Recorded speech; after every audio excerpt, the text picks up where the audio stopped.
Alcarrizos Digital les presenta el podcast de la hora. Señores, la verdad es que nosotros los dominicanos tenemos que prepararnos para todo, para ver cosas y escuchar cosas aunque no sean de nuestro agrado. Esta vez analizaremos la personalidad de un señor llamado Jaime Aristi Escuder, que seguramente muchos de ustedes habrán olvidado, porque él mismo se echó en el zafacón de la historia. Como profesional de la economía, cuando todos creímos que de verdad era una gran persona, nos engañó a todos. Primero, oigamos cuando él supuestamente defendía unos 132 millones de dólares que habían sido estafados al Estado Dominicano cuando el affair de la Sunland, que ustedes recuerdan.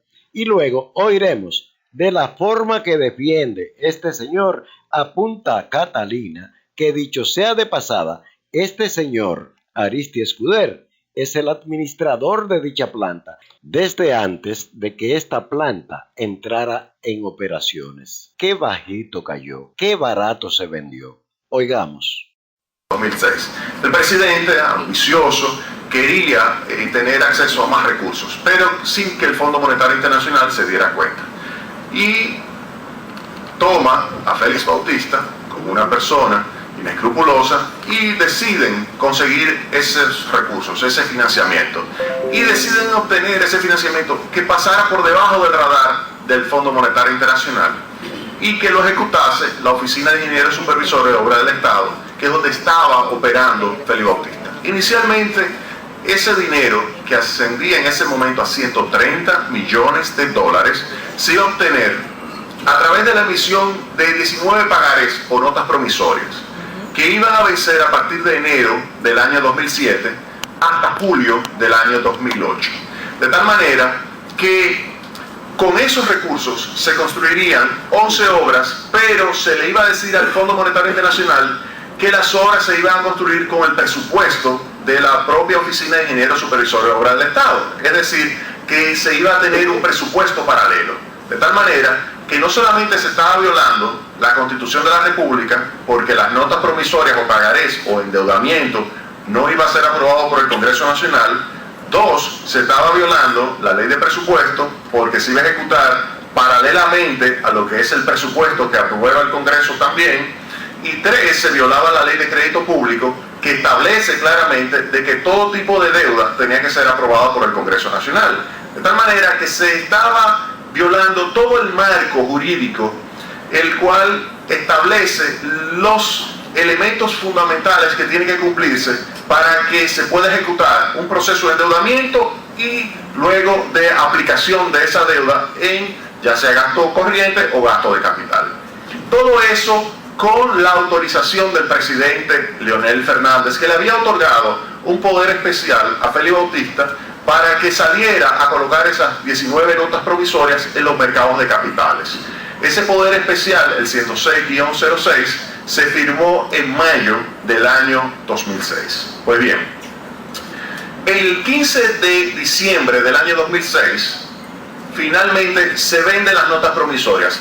Se venden al Standard Chartered Bank, luego se le transfieren esas notas promisorias al HSBC y luego se le transfiere una parte de las notas promisorias al Royal Bank of Scotland. También el banco UBS suizo también adquiere algunas de esas notas promisorias.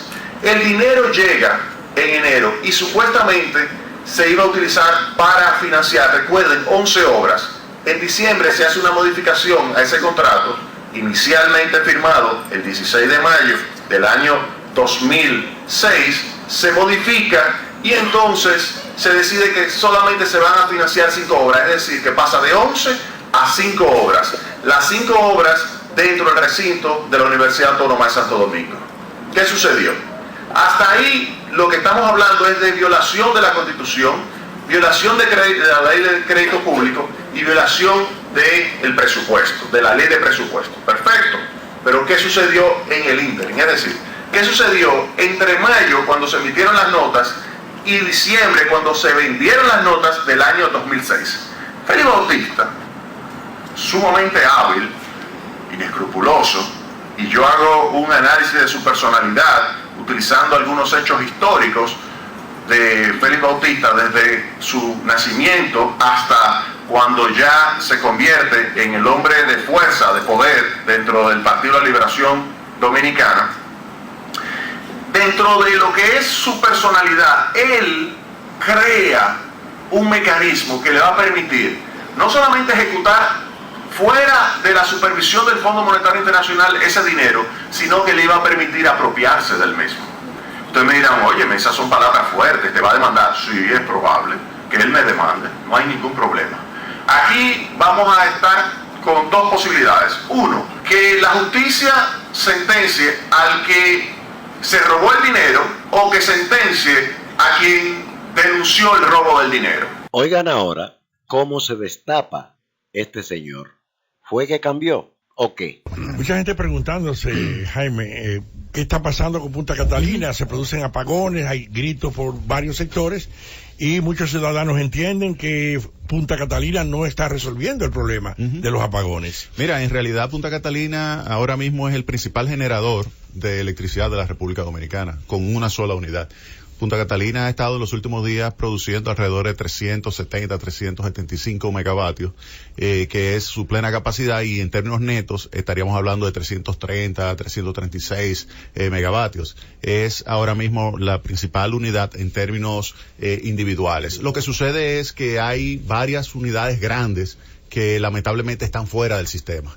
Entonces, Punta Catalina está representando alrededor del 15% de toda la electricidad del país. Y claro, está en prueba todavía porque tiene que pasar dos pruebas, que son, primero, la de rendimiento y emisiones, que esa se está preparando para que en los próximos días ya la pase, y posteriormente tiene que pasar, una semana después, se prepara para pasar la prueba de confiabilidad. ¿En qué consiste la prueba de confiabilidad? Significa, durante una semana, correrla totalmente en automático. Es quitar las manos, no puede tocarla ningún operador y dejar que ella opere automáticamente, porque es un súper equipo lo que se ha instalado ahí en la central termoeléctrica Punta Catalina, de tal manera que tiene que operar durante una semana totalmente en automático, y después que ya opere en automático esa semana, entonces ellos ya aplican a lo que sería la entrega para operación comercial ya a la CDE. Y de esa forma entonces ya quedaría la unidad número 1. La unidad número 2. La unidad número 2 estaría sincronizando, es decir, conectándose en línea en los primeros 15 días de septiembre. Y ya con eso, nunca antes ustedes habían tenido en un lugar tan pequeño como es la central termoeléctrica Punta Catalina, el 30 al 35% de toda la generación de la República Dominicana. O sea, estamos hablando de que esas dos unidades van a ayudar a reducir significativamente lo que son la ausencia que ahora mismo tenemos de esta importante electricidad que viene de AES, por ejemplo. De forma tal que ya a partir de este último, trimestre del año, pues vamos a tener una reducción significativa de los apagones. Y esto, Jaime, de buscar socios extranjeros, ¿en qué consiste? Bien. Aquí la idea es la siguiente, conseguir un socio estratégico que ayude, no solamente a aportar capital a la empresa, sino también a, ayudar a su operación y administración. Este es un proyecto sumamente importante para el país. Estamos hablando de más de $2,000 millones invertidos, y es un proyecto, obviamente, que mientras mejor se administre, mientras mejor se opere, pues positivo para la República Dominicana. En ese sentido, se ha estado explorando la posibilidad de conseguir un socio estratégico a través de la venta de acciones. La idea sería vender hasta el 50% de las acciones y permitirle a esos socios estratégicos traer un operador que pueda sacar el máximo provecho a estos equipos que están instalados en la central termoeléctrica Punta Catalina. Cuando usted habla yo quiero volver con la parte de la sincronización y la entrada en operación de la planta. Sí.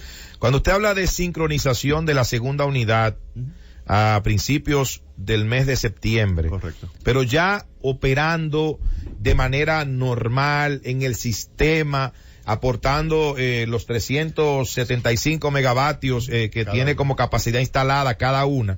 ¿Cuándo va a ser eso? O sea, porque la gente piensa que tal vez el contratista, el dueño de la obra, está retrasando el trabajo, no está haciendo lo que tiene que hacer para que entre en operación. ¿Qué es lo que pasa? Mira, se debe esperar ya hacia final de año que la unidad número 2 esté tal como está ahora mismo la unidad número 1, es decir, preparándose para las pruebas de confiabilidad, la prueba de aceptación, que son las pruebas de rendimiento y emisiones.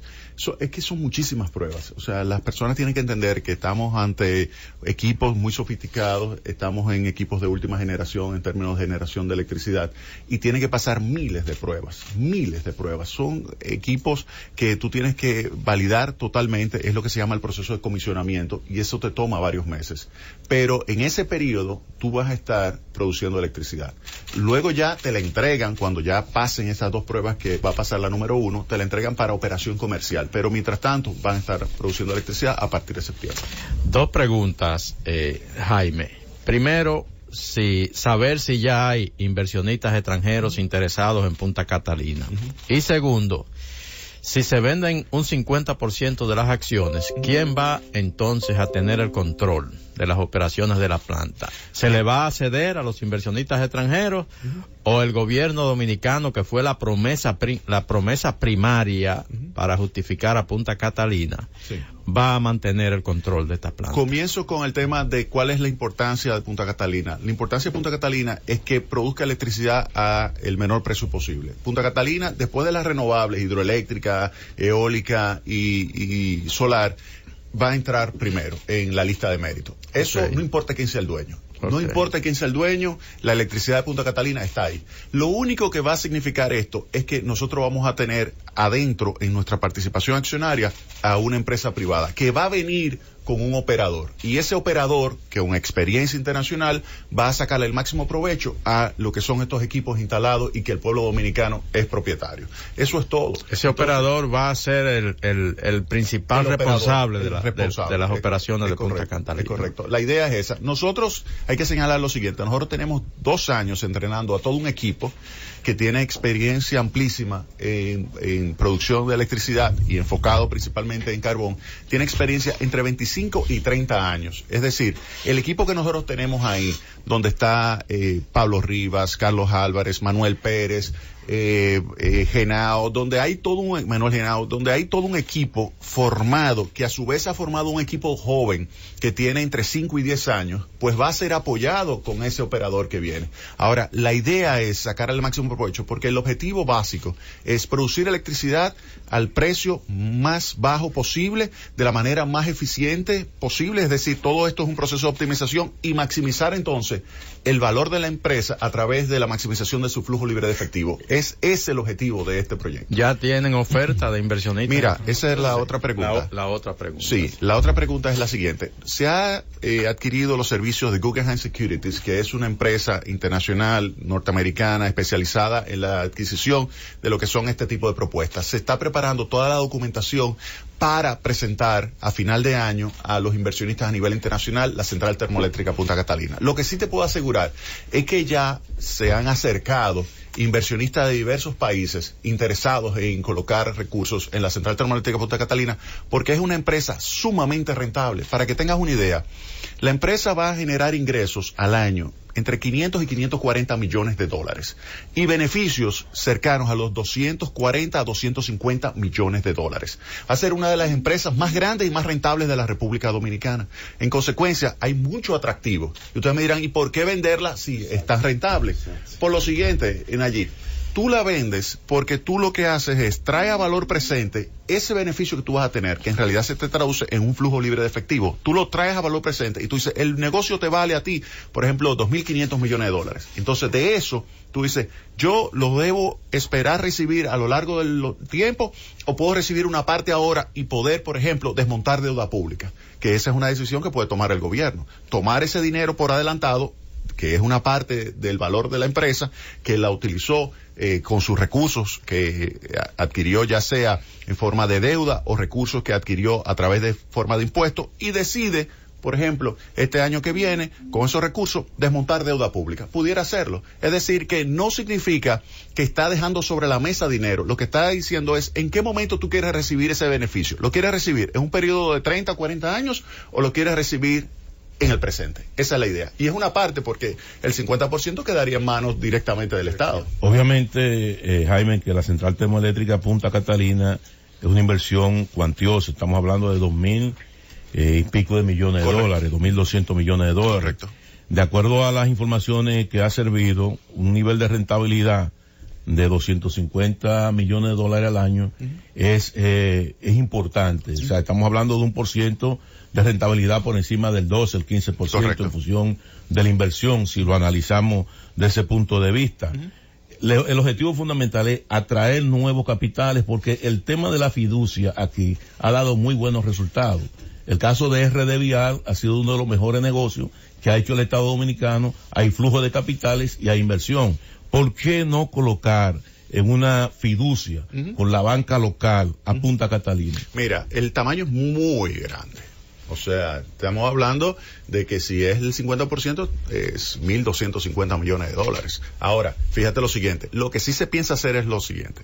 Tú traes al inversionista, al principal socio estratégico, donde ya tú tienes experiencia que te ayude a gestionar bien ese superproyecto que es la Central Termoeléctrica Punta Catalina, que es un proyecto a 40 años que va a aportar muchísimo al desarrollo económico y social de la República Dominicana. Entonces, después que ya tú tienes eso, tú tienes otras partes de lo que es el valor que tú pudieras emitir nuevas acciones. Tú pudieras emitir acciones y entonces permitir que entre las AFP, la fiducia y cualquier otro inversionista minoritario al proyecto y que se pueda aprovechar. Además, tú tienes la opción de emitir deuda. Por ejemplo, vamos a suponer que tú quieras apalancar, porque tú señalas que tiene un retorno, ese 250 sobre la inversión de 2.300 millones, por ejemplo, y tú dices, está por encima del 12%, pero la idea es la siguiente, que tú no necesitas el 100% capitalizado.